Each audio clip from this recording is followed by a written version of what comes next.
Sergio Silva, si va dunque a gara 3, però insomma c'è arrabbiatura, amarezza per questo finale al Capannino. Finale a Campanino.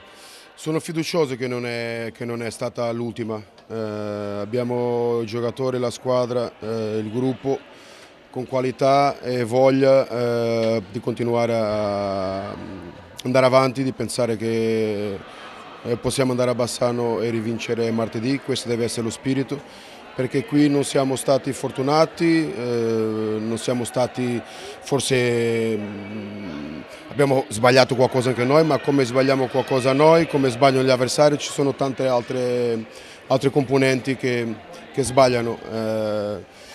Io non mi lamento mai, in 6 anni che alleno, non mi sono mai lamentato dopo una sconfitta dell'arbitraggio.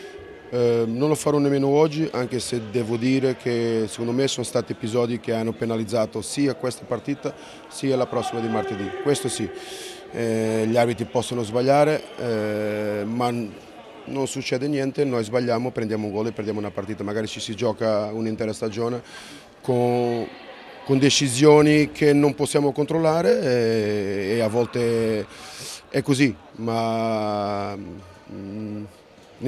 che nessuno pensi che è finita.